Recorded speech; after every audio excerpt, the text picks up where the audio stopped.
श्री गणेशाय नमः, श्री सरस्वते नमः, श्री सद्गुरु रामचंद्राय नमः, श्री गुरुभ्यो नमः। नवनाथ महाराज की जय। 84 सिद्धनाथ महाराज की जय। नवनाथ भक्तिसार अध्याय 5. या अध्यायाचं दररोज वाचन केलं तर घरामध्ये असलेली जी भूतबाधा आहे, भूतबाधा निघून जाईल. भूतबाधा घरामध्ये येणार नाही. जर आपल्याला वाचायला जमत नसेल तरी हा अध्याय दररोज ऐकला तर घरामधली जी भूतबाधा आहे ती निघून जाईल आणि येणार नाही. हा नवनाथ भक्ती का सार 5वा अध्याय आहे. श्री गणेशाय नमः. ग्रंथकर्ते भगवंताची स्तुती स्तवन करतायत की हे भगवंता तू कसा आहेस. तर जे मुनिजन आहेत त्या साधूंच्या, त्या संन्याशांच्या, भक्तांच्या मनाचं मनोरथ पूर्ण करणारा, त्यांना अमृत प्राप्त करून देणारा असा तू सूर्य आहेस. भाविक प्रेमळ भक्त आहेत आणि त्या प्रेमळ भावी भक्तांचा कायवार घेणारा कायवारी तू आहेस. बाळ प्रल्हाद संकटामध्ये सापडला त्यावेळेला तू गुर गुर गुर करत नारसिंहाचा अवतार धरला आणि कोरड्या खांबामध्ये प्रकट झालास. असा भक्तांचं पालन करणारा, कृपेचा सागर असलेला आणि रवी कुळाचं भूषण, सूर्यवंशाचं भूषण, सूर्यवंशातला राम तू आहेस. अवतार भक्तासाठी धारण केलेला आहेस. ब्राह्मणाचं देवाचं संकट पाहिलं आणि तू माशाचा अवतार घेतला आणि शंकासुराचं मर्दन केलं. कच्छ अवतार धरला आणि दैत्याला ठार मारलं. समुद्राचं मंथन केलं आणि या विश्वाला तोषवलं गेलं, विश्वाला प्रसन्न केलं. बळीच्या राजा बळीच्या दरबारामध्ये खुजटपणी द्वारपाळ म्हणून तिथं राहिला गेलायस. असा अपार भक्त प्रेम असलेला तू भगवंत आहेस. पांडवांच्या रक्षणासाठी तू वासुदेव झालास.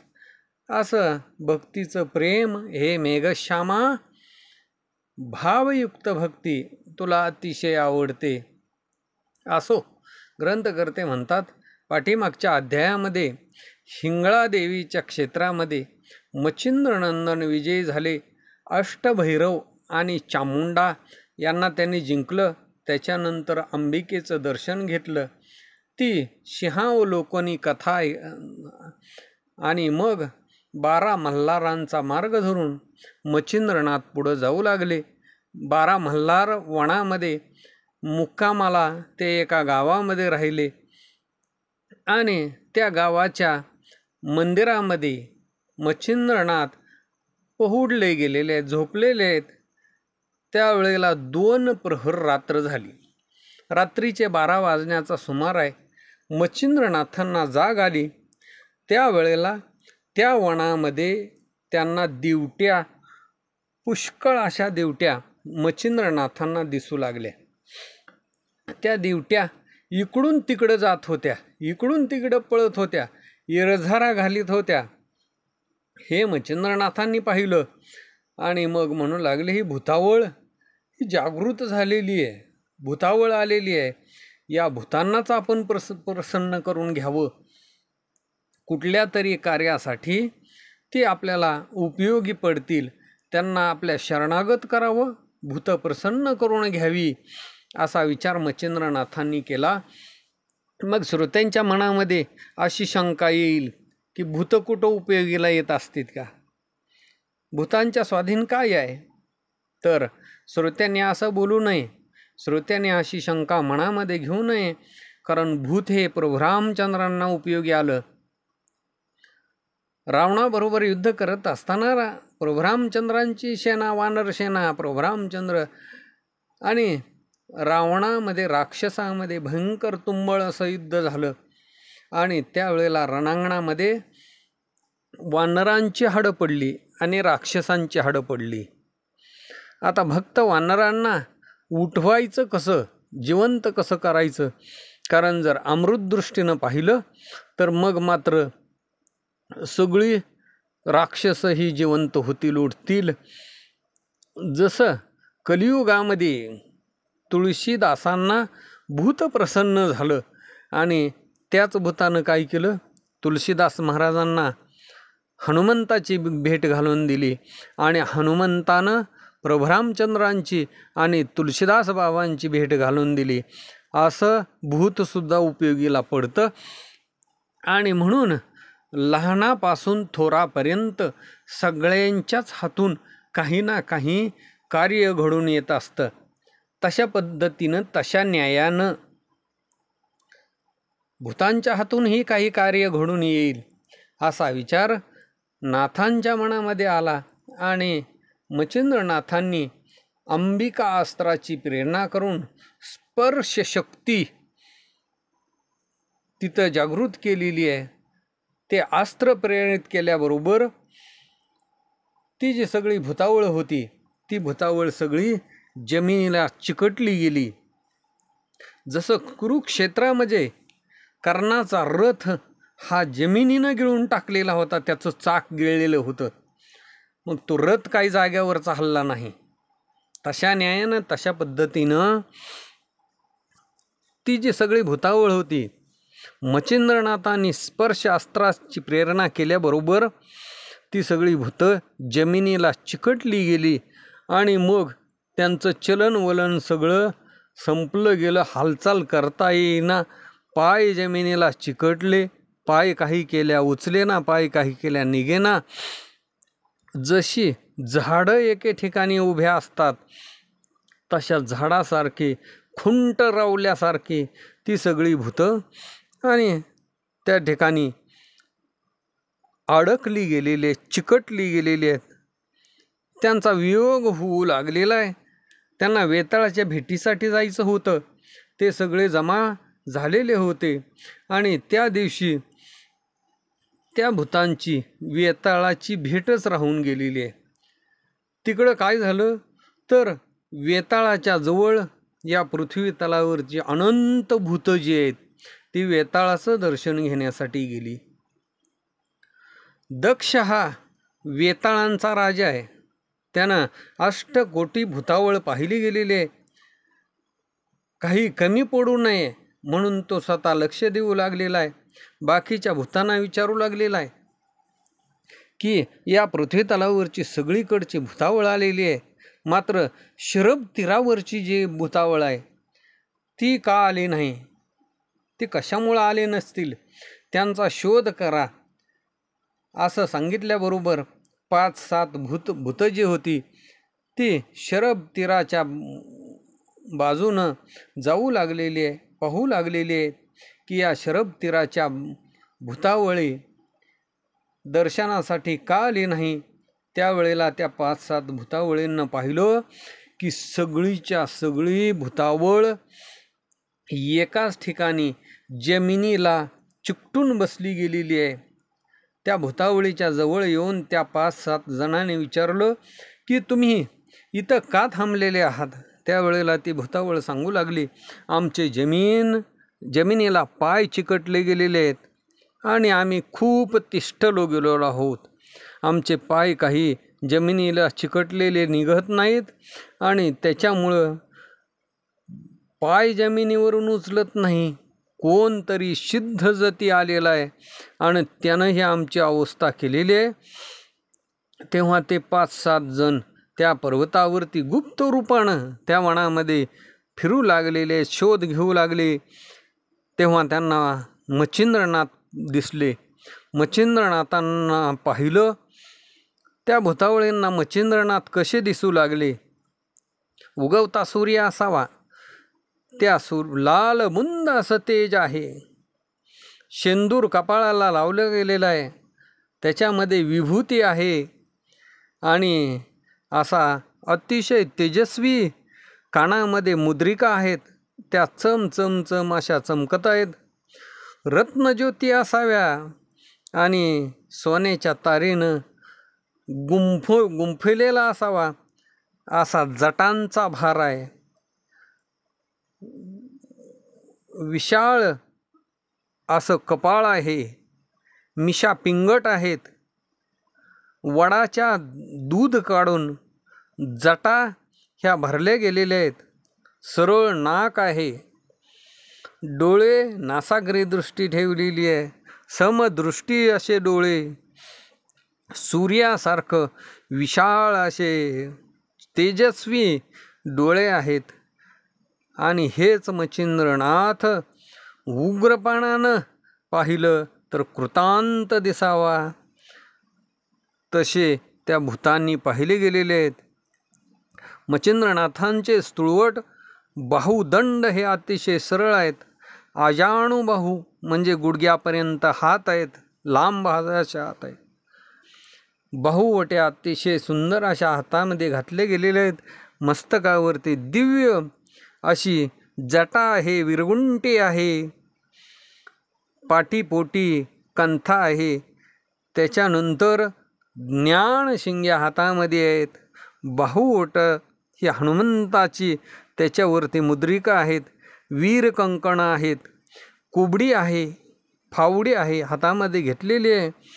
आणि बोध शैलिका असे मच्छिंद्रनाथ पाहिले. तीव्र असा 12वा रुद्र असावा. सर्व योग्यामध्ये भद्र असावा. शिरोमणी असावा. नक्षत्रामध्ये चंद्र असावा. तशा न्यायानं अतिशय तेजस्वी मच्छिंद्रनाथांना त्या भूतांनी पाहिलं. एक भूत मनामध्ये म्हणू लागलेलं आहे की याच तेजस्वी जतीनं, याच महापुरुषांनं, याच नाथानं या भूतगणांना व्याकुळ केलेलं आहे. या पृथ्वीला बांधून टाकलेलं आहे. याच्यामध्ये कोणताही संशय नाही. आणि मग नाथांना ती भूत पतित म्हणू लागलेली आहेत की हे नाथा, आम्हाला तुम्ही जाऊ द्या. आम्हाला तुम्ही मुक्त करा. आम्ही आपल्या कार्यासाठी सतत बांधील राहू. मग नाथ म्हणू लागलेले तुम्ही सगळेजण गुंतले गेलेले आहात आणि मग तुम्हाला मुक्त केलं तर तुमचा समाचार वेताळापर्यंत कुणाकडून पाठवला जाईल. तेव्हा ती भूतावळ म्हणू लागलेले की आम्ही वेताळाच्या नमनासाठी चाललेलो आहोत. त्यावर नाथ म्हणू लागले मी तुम्हाला सहजासहजी सोडणार नाही. तुमचा वेताळ जो कोणी प्रमुख आहे त्याला जाऊन त्वरित सांगा. आणि मग त्याला सांगितल्याच्या नंतर भूत म्हणू लागली आमच्या वेताळाला, आमच्या मुख्य मालकाला, राजाला जर कळालं मग तुमचं काही खरं नाही. वेताळ जर खवळला, महाभयंकर असा तो बाबर देव आहे. अष्टमहासागर ब्रह्मांड जिंकून चेंडूसारखं ब्रह्मांड या पृथ्वीचा चेंडू करून खेळण्याची ताकद त्याच्यामध्ये आहे. नव नागाचं बळ त्याच्यामध्ये आहे. आणि म्हणून तुम्ही त्याच्या नादी लागू नका. आजन्म त्या आमच्या राजाबरोबर, भूतनाथाबरोबर, कुणीही वेताळाबरोबर रळी केलेलं नाही, भांडण केलेलं नाही. देव, दानव, गंधर्व ते सुद्धा वेताळाला अतिशय बलाढ्य मानतात. वेताळाचं दर्शन घेतात. आणि मग ही गोष्ट जर त्यांना कळाली गेली तर मग तुमचं काही खरं नाही. आणि मग मच्छिंद्रनाथ म्हणू लागले तुमचा वेताळ कसा आहे ते मी एकदा डोळ्यानं पाहीन. हे भूताने ऐकलं आणि म्हणू लागले की हे मच्छिंद्रनाथा, ही गोष्ट अवश्य आम्ही वेताळ महाराजांना सांगू, वेताळाला सांगू. ती 5-7 भूतावळ तिथून निघून गेली. वेताळांना नमन केलं आणि सगळं जे वर्तमान आहे ते सांगितलेलं आहे. की भूतांना विघ्न आलेला आहे, कुणीतरी एक जोगी आलेला आहे आणि त्यानं मंत्रशक्तीच्या योगे करून पृथ्वीला सगळी भूतावळ खिळून ठेवलेली आहे, बांधून टाकलेली आहे. स्पर्शास्त्रामुळं ती सगळी भूतावळ जमिनीला चिकटलेली आहे. आणि महाराज तुम्हाला सुद्धा तसंच करीन असं म्हणतोय. असं त्या 5-7 भूतांचं बोलणं ऐकल्याबरोबर तो जो वेताळ आहे, भूतांचा राजा, भयंकर खवळला गेलेला आहे. त्याला भयंकर राग आलेला आहे आणि रागाच्या भरामध्ये विकृत भाव तो दाखवू लागलेला आहे आणि म्हणू लागला, सगळ्या भूतावळींना आता बोलवा. भूतसेवक, जासूद, हलकारे सगळ्यांनी या देशांतराच्या ठिकाणी जावा. अरबस्थान आहे, पंजाब आहे, गुजर आहे, बंगाल आदी माळवी आहे, मेवाड आहे, तेलंगणा आहे, कर्नाटक आहे, दक्षिण भाग आहे, कुंडाळ आहे, कायकाड आहे. सप्तद्वीपातली सगळी भूतावळ जमा करा. सगळ्यांना श्रुत करून या भूतांच्या थाटव्याच्या थाटव्या आणा. अष्टराणी 1-1 कोटी आणि ते सगळे जमा करा. महान महान वीर जे आहेत त्याच्यामध्ये महम्मद आहे, महिषासूर आहे, धुळवण आहे म्हणजे धूळ उडवीत येणारा, गर्वानं फुगला गेलेला बाबर आहे, झोटिंग आहे, मुंजा आहे, नरसिंह आहे. या सर्व वीरांना 1-1 कोटी भूतावळ घेऊन तात्काळ बोलवा. असा निरोप दिल्याबरोबर सगळी भूतावळ चहूकडं पोचलेली आहे. कोटी भार जसं डोंगरावरती झाडं असावी तशा न्यायानं तशा पद्धतीनं कोट्यावधी भूतावळ तिथं जमा झालेली आहे. महाभद्र आग्या वेताळवीळ तिथं येऊन पोचलेला आहे. सगळ्या वेताळापाशी येऊन सिद्धगमन जो मार्ग आहे तो सांगितला गेलेला आहे आणि समारंभाप्रमाणे युद्ध करण्यासाठी कोट्यावधी भूतावळी शरब तीराच्या जवळ आलेले आहेत. 8 कोटी भूतावळी कोल्हाळ करू लागलेले आहे. त्यामुळं त्यांच्या त्या कोल्हाळानं, त्यांच्या कालव्यानं, त्या भूतांच्या गर्जनाने ही पृथ्वी दानानून गेली. पाताळ थळ हालू लागलेलं आहे. हे मच्छिंद्रनाथांनी पाहिलं. मच्छिंद्रनाथांनी जोळीमध्ये हात घातला, भस्म हातामध्ये घेतलेला आहे आणि त्याच्यावरती मंत्रशक्तीचा जाप केला. स्मरणांगणामध्ये जे विभूती आहे ती विभूती, त्या विभूतीचा प्रताप काय आहे तर वज्रास्त्र त्याच्यावरती सिद्ध केलेला आहे. वज्रास्त्र मंत्राचा जप केला आणि भोवताली रेषांगण केलेलं आहे त्या वज्रास्त्राचं. मस्तकावरती वज्रासन आहे. वज्रशक्ती निर्माण झाली. त्या योगे करून भूतांचा प्रवेश तिथंच नाहीच, कारण मच्छिंद्रनाथांच्या जवळ वज्र शक्ती निर्माण झाली. भूतावळी ही स्मशान वाटिकेमध्ये राहणारी वर्षाव त्या शस्त्रांचा करू लागलेले. जसं पावसाच्या धारा पडाव्या, अपार अशा पावसाच्या धारा त्या कुणालाच मोजता येत नाही, तसं ही सगळी भूतावळ शस्त्र अस्त्र मच्छिंद्रनाथांच्या अंगावरती टाकू लागलेली आहे. पण भोवताली वज्रास्त्राचा बळवंत असा भार असल्यामुळं मच्छिंद्रनाथ त्या भूतावळींच्या शस्त्रांना तुच्छ मानू लागलेले आहेत. आणि मग ते जे 8 भूतांचे राजे होते त्यांनी काय केलं तर झाडं उपटली आणि झाडं उपटून पावसाच्या धारा पडाव्या अशा मच्छिंद्रनाथाच्या अंगावरती फेकू लागलेले. पण वज्रास्त्र हे अतिशय कठीण असल्यामुळं आणि त्याचं संरक्षण असल्यामुळं मच्छिंद्रनाथांनी त्या सर्व झाडांना, त्या 8 जे भूतांचे राजे होते 8 त्या सगळ्यांना किरकोळ मानलं गेलेलं आहे. मच्छिंद्रनाथांच्या अंगावरती झाडांचा ढीग पडला गेलेला आहे. त्याच्यामुळं आयतीच पर्णकुटी तिथं निर्माण झाली. अशा पद्धतीनं त्या झाडांचा भार इतका पडला गेला की कोरडे लाकडं गवत त्याच्यावरती टाकलं गेलेलं आहे. आणि मग त्या सगळ्यांनी काय केलं, मोठ्यानं गर्जना कालवा कोल्हाळ करू लागले, भूतं आरडाओरडा करू लागली. आणि त्यांनी काय केलं, त्या सगळ्या झाडांना, त्या वाळलेल्या लाकडांना, वाळलेल्या गवताला अग्नी लावून दिला. ते मच्छिंद्रनाथांनी पाहिलं आणि मग लगेच झोळीमध्ये हात घातला, हातामध्ये भस्म घेतलेलं आहे झोळीतलं, आणि त्याच्यावरती पावसाच्या अस्त्राची प्रेरणा केली. लागलेला अग्नी ताबडतोब विझून गेला. जी झाडं होती ती झाडं मात्र त्याला आग लागली गेलेली आहे. पण मच्छिंद्रनाथांना मात्र पावसाच्या अस्त्रामुळे आतमध्ये काहीच होत नाही.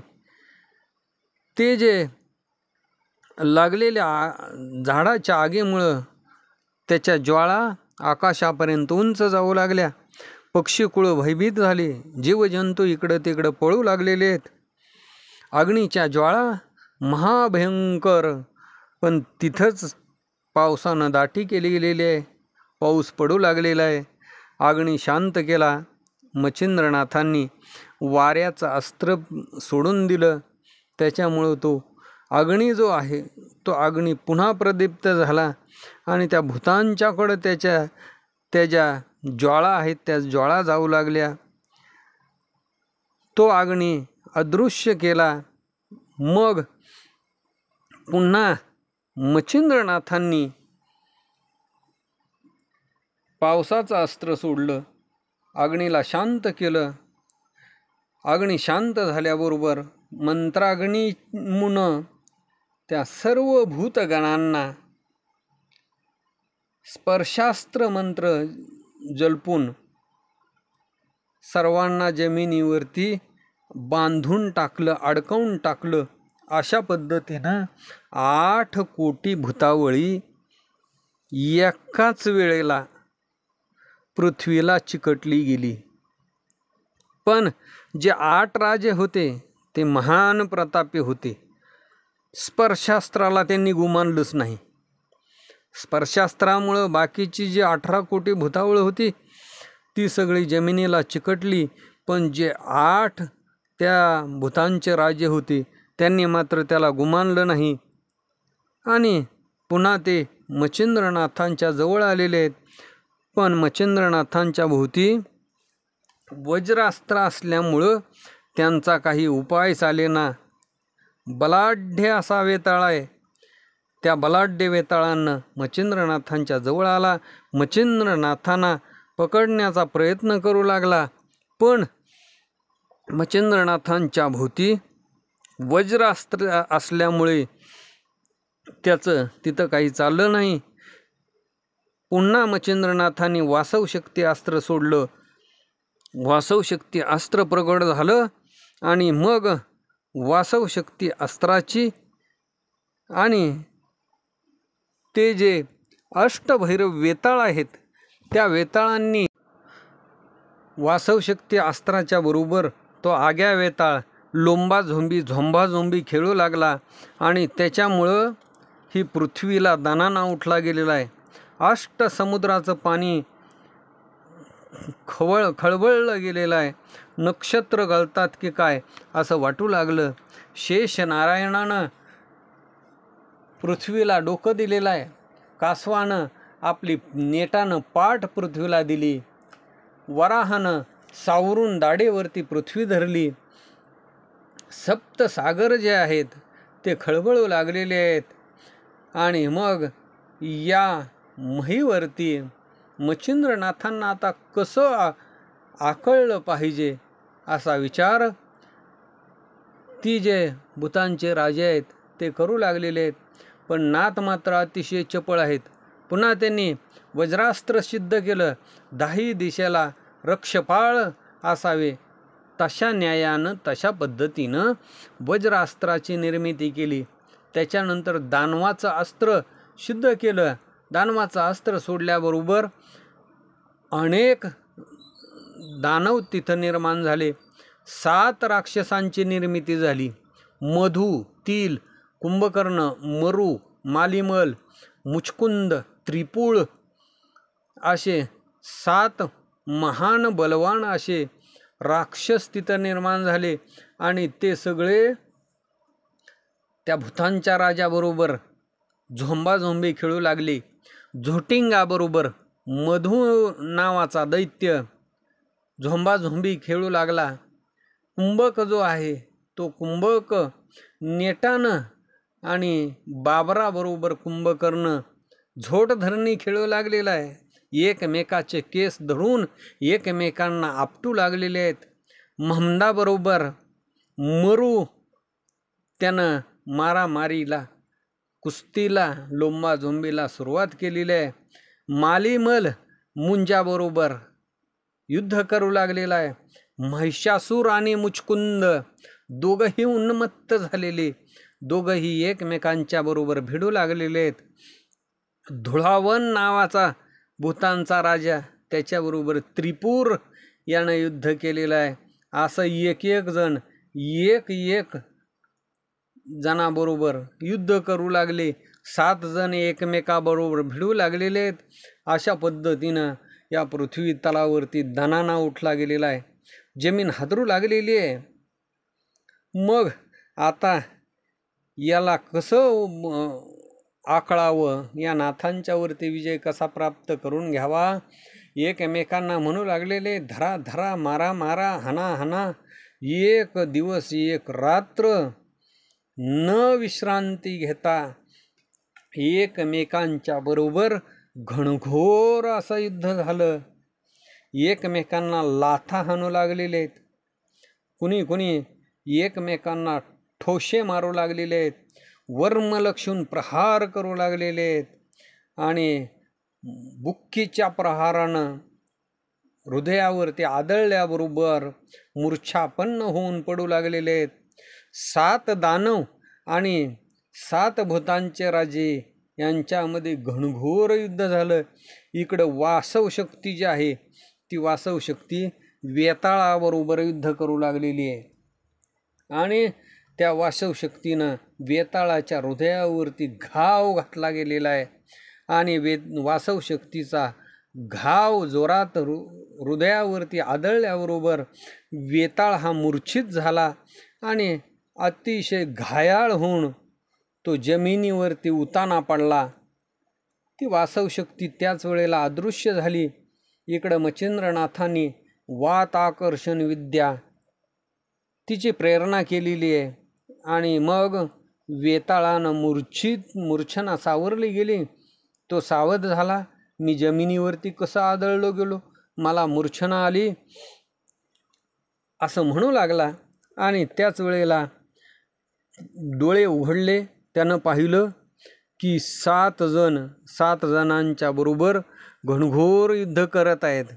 आणि मच्छिंद्रनाथांनी त्याच वेळेला वात आकर्षणास्त्र सोडून दिलं. त्याचा सिद्ध प्रयोग झाला. त्याच वेळेला त्या 8 जणांच्या देहाची अवस्था अतिशय विकळ झाली. वारा आकर्षण झाला, श्वास कोंडला गेला. आणि मग मात्र हातपाय हालेनाशे झाले. सगळ्या जणांना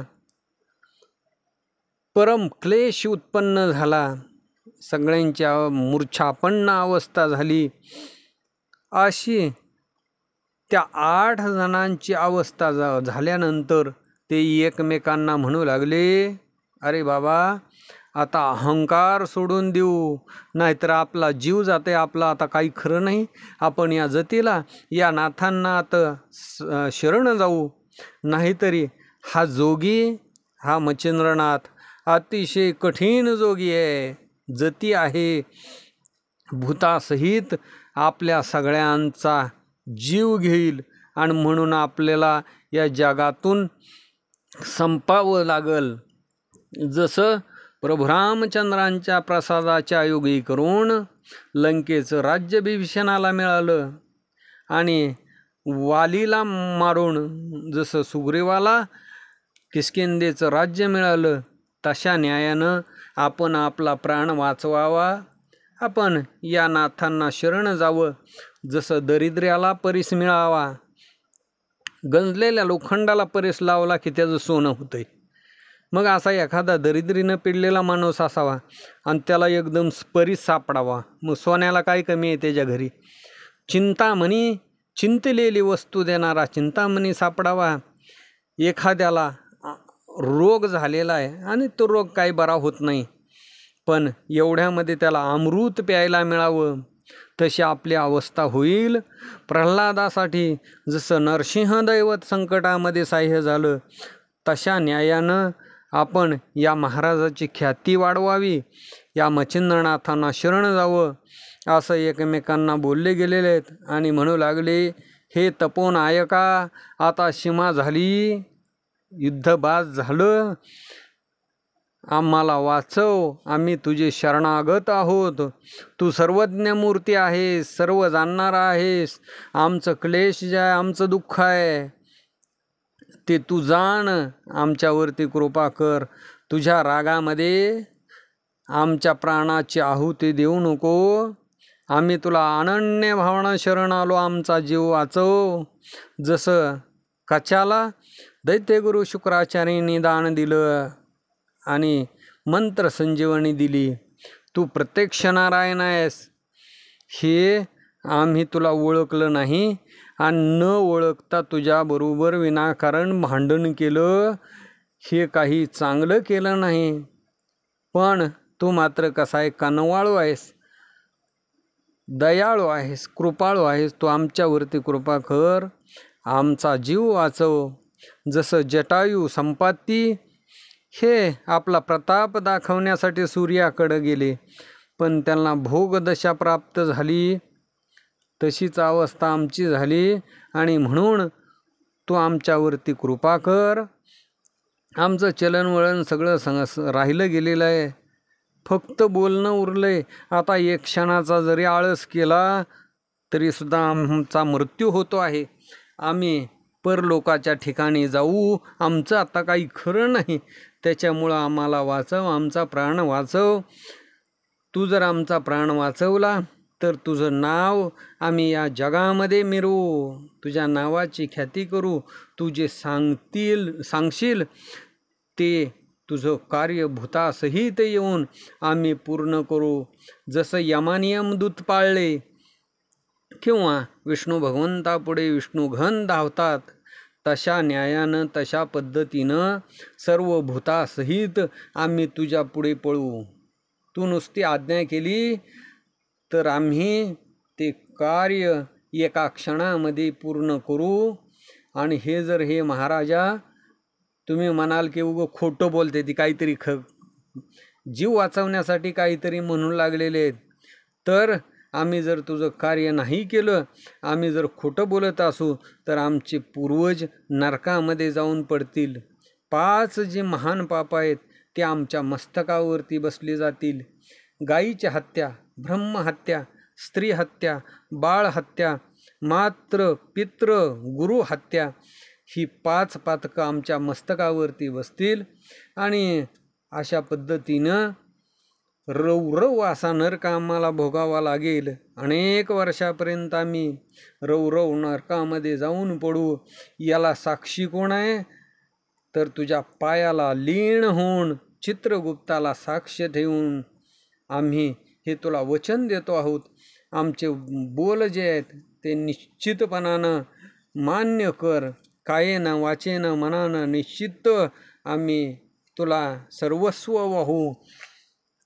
तू आम्हाला कृपावंत हो. तू दयेचा सागर आहेस, तू कृपेचा सागर आहेस, असं त्या भूतांनी म्हटल्याबरोबर मच्छिंद्रनाथ म्हणू लागलेले आहेत की मी साबरी विद्येचं कवित्व केलेलं आहे. त्या कवित्वासाठी तुम्ही सर्व भूतांनी सहाय्य व्हावं. जो मंत्र ज्याच्या नावानं उच्चारला जाईल त्यावेळेला तुम्ही तिथं प्रकट व्हावं आणि मग तिथं प्रकट होऊन तुम्ही ते कार्य पूर्ण करावं. मग ते भूतांचे 8 नायक जे राजे होते ते अवश्य म्हणू लागलेले आहेत, निसंशय आम्ही तुमचं काम करू. तुम्ही जे उद्दिष्ट वेगवेगळं सांगितलेलं आहे ते सर्व आम्ही पूर्ण करू, असं त्या अष्टनायकांनी 8 जणांनी सांगितलेलं आहे. 8 कोटी भूतावळी सहित जे सांगितलेलं भक्ष्य साधन आहे तेच आम्ही करू. या जगामध्ये तुमचं कार्य निश्चितपणानं पूर्ण करू, असं मच्छिंद्रनाथांना त्या भूतावळीनं सांगितलेलं आहे. जी पर्वणी ग्रहणकाळ जे काही नेमून दिलं जाईल त्या वेळेला आम्ही तुमचं कार्य करू, पण आम्हाला या संकटातून वाचवा, असं मच्छिंद्रनाथ म्हणू लागलेले आहेत. इकडं 8 कोटी भूताळ सहित जोगिनी इत्यादी सर्व आणि मग त्या मच्छिंद्रनाथांच्या स्पर्शास्त्रामुळं जमिनीला चिकटलेल्या होत्या. तेव्हा मच्छिंद्रनाथांनी विमुक्तास्त्राचा जाप केला. विमुक्तास्त्र सिद्ध झाल्याबरोबर ती जी सर्व पिशाच आहेत, ती जी भूतावळी सहित सगळेजण बंदी मुक्त झाले आणि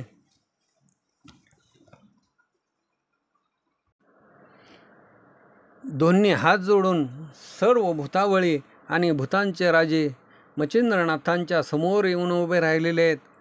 मच्छिंद्रनाथांना नमन केलं आणि मच्छिंद्रनाथांचा जय जयकार करू लागले. धन्य मच्छिंद्रनाथ असं म्हणू लागलेले आहेत. त्यावेळेला जसं नक्षत्रामध्ये तेजस्वी चंद्र दिसावा, सूर्यमंडळामध्ये तेजोराशी सूर्य दिसावा, सर्व देवांच्यामध्ये देवांचा राजा इंद्र दिसावा, शिवगणांच्यामध्ये महादेव दिसावे, विष्णुगणांच्यामध्ये शेषशाही भगवंत दिसावे, सर्व राक्षसामध्ये दैत्यगुरु शुक्राचार्य असावे, देवांच्यामध्ये देवगुरु बृहस्पती असावे, सैन्यामध्ये सर्व हत्तीमध्ये ऐरावती श्रेष्ठ हत्ती असावा, तसे त्या पिशाच्य मंडळामध्ये मच्छिंद्रनाथ शोभायमान दिसू लागले. सर्व भूतावळींनी मच्छिंद्रनाथांच्या पायावरती डोकं ठेवलं. मच्छिंद्रनाथांनी त्यांना क्षेमवंत सुखी राहा म्हणून आशीर्वाद दिला. आणि मग 8 जण जे मुख्य नायक होते त्यांना मच्छिंद्रनाथांनी बोलावून घेतलं आणि जग उपकारासाठी त्यांना कोणत्या श्लोकाचा उच्चार करायचा त्यावेळेला तुम्ही प्रकट व्हायचं आणि ते सांगितलेलं आहे. त्याचा धाक जो आहे तो पिशाच होऊन तुम्ही यावं आणि सांगितलेलं कार्य करावं. मंत्राचा उच्चार झाल्याबरोबर तिथं तुम्ही प्रकट व्हावं आणि जगाच्या उपकारासाठी जगाच्या कल्याणासाठी तुम्ही कार्य करावं, असं मच्छिंद्रनाथांनी सांगितल्याबरोबर ते भूतांचे 8 राजे त्यांनी होकार दिलेला आहे. अवश्य म्हणून हात जोडलेले आहेत. त्याच्यानंतर मच्छिंद्रनाथांनी सांगितलं की आणि की एक वर तुम्हाला मला द्यावं लागेल. तुमचं आणि माझं समरांगण झालं, तुमचं आणि माझं युद्ध झालं, अतिशय बलवान असं हे समरांगण झालं. हेच लोकांमध्ये ऐकलं जाईल. हे आख्यान जे कोणी वाचतील ऐकतील त्यांना कुठलीही बाधा तुम्ही करायची नाही. हा ग्रंथ ज्याच्या घरी असेल त्याला प्रिय असा पुरुष तुम्ही मानावं. त्याच्यावरती कोणतंही संकट आणू नये. जरी त्याच्यावरती संकट आलं तरी त्या संकटाचं तुम्ही निवारण करावं. सहसा त्या पुरुषाला तुम्ही व्यथा तर करूच नये, पण त्याच्यावरती आलेल्या संकटाचं निवारण तुम्ही करावं. हे आख्यान हा ग्रंथ ज्याच्या घरी आहे तिथं सहसा भूतांनी राहू नये, ते घर सोडून पळून जावं. जसं भाद्रपद शुद्ध चतुर्थीच्या दिवशी म्हणजे गणपती बाप्पा ज्या दिवशी आगमन होतं त्या दिवशी चंद्राला कुणीही पाहत नाही. जर गणपती येण्याच्या दिवशी भाद्रपद शुद्ध चतुर्थीच्या दिवशी चंद्राला कुणी पाहिलं तर त्याच्यावरती नसता आळ येतो, नसलेली त्याची बदनामी होते. आणि म्हणून भाद्रपद शुद्ध चतुर्थीच्या दिवशी चंद्र कुणीही पाहत नाही. किंवा जे मुसलमान आहेत ते मुसलमान डुकराचं नाव घेत नाहीत. कुत्र जे आहे ते कुत्र ब्राह्मण अशुद्ध मानतात. तशा न्यायानं तुम्ही हा अध्याय ज्याने ऐकलेला आहे, हा 5वा अध्याय जे कोणी वाचन करतील त्यांच्या घरामध्ये तुम्ही राहू नये. त्यांच्या घरावरती आलेल्या संकटाचं तुम्ही निवारण करावं असं मच्छिंद्रनाथांनी सांगितलं. आणि तुम्ही त्या घराला स्पर्श करू नये. त्या घराला झालेला स्पर्श हा त्याज्य मानावा. किंचितसुद्धा त्या घरासाठी स्पर्श होणार नाही याची दक्षता तुम्ही भूतांनी घ्यावी. आणि प्रहस्तपणानं राहून तुम्ही त्या घरावरती आलेलं जे विघ्न आहे त्या विघ्नाचं सगळ्यांनी मिळून निवारण करावं. हा ग्रंथ ज्याच्या घरी आहे, या अध्याय ज्यानं ऐकलेला आहे, हा अध्याय ज्यानं वाचन केलेलं आहे, त्या घरचा कुणी माणूस जर रस्त्यानं जात असला आणि तुम्ही जर समोरून येत असला तर तुम्ही भूतांनी आडमार्गी व्हावं, दुसऱ्या मार्गानं निघून जावं. हे आख्यान ज्याच्या घरामध्ये आहे त्याला कदा काळीसुद्धा तुम्ही व्यथा करू नये. हेच वरदान तुम्ही मला सर्वांनी द्यावं असं मच्छिंद्रनाथांचं बोलणं ऐकलं. आणि मग सर्व भूतावळींनी, त्या भूताळाच्या राजांनी अवश्य म्हणून मच्छिंद्रनाथांना नमन केलं. आम्ही हा ग्रंथ ऐकणारे, हा अध्याय ऐकणारे, या अध्यायाचं वाचन करणारे, हा अध्याय ज्याच्या घरी आहे त्यांना कधीही व्यथा करणार नाही असं वरदान वेताळाने मच्छिंद्रनाथांना दिलं. मच्छिंद्रनाथांना नमन केलेलं आहे. आणि मग मच्छिंद्रनाथांची परवानगी घेऊन 8 कोटी भूतावळी सहित जे 8 मुख्य दैवत होती त्यांनी मच्छिंद्रनाथांना नमन करून स्वस्थानाला निघून गेले. इकडं मच्छिंद्रनाथांनी 12 मल्हार पाहिलेले आहेत. तिथले सर्व विधिविधान केलं. कुमारी दैवताकडे जाऊ लागले. तशीच कालिका भवानी देवी, त्या कालिका देवीचं जे कथन आहे ते 6व्या अध्यायामध्ये आपल्याला ऐकायला मिळेल. तर श्रोत्यांनी तो 6वा अध्यायही अतिशय प्रेमयुक्त भावयुक्त अंतकरणानं ऐकावा. हा कथासार ग्रंथ सुरस आहे. आणि 5वा अध्याय हा जर घोकला, ह्याचं जर या 5व्या अध्यायाचं जर स्मरण केलं तर त्याला कुठलीही पिशाच बाधा, भूतबाधा कधीच होणार नाही. जरी पहिली बाधा झालेली असेल तरीसुद्धा हा अध्याय वाचन केला, हा अध्याय ऐकला, या अध्यायाचं स्मरण केलं तर त्याची ती भूतबाधा निघून जाईल. अंगामध्ये काही रोग असला भूतबाधेमुळं झालेला तर तोही निघून जाईल. 2रा अध्याय ऐकला तर विद्याभ्यास पूर्ण होईल. 3रा अध्याय ऐकला तर मारुती प्रसन्न होईल. 4था अध्याय ऐकला तर कार्य सिद्धीला जाईल आणि सर्वजण त्याला मान्यता देतील. असे 5 अध्याय मंत्र संजीवनीचे आहेत. आणि ही सर्व कथा दोंडीचा मुलगा मालू ग्रंथकर्त्यांनी नरहरी कृपेच्या योगे करून आपणा सर्वांच्या समोर कथन केले.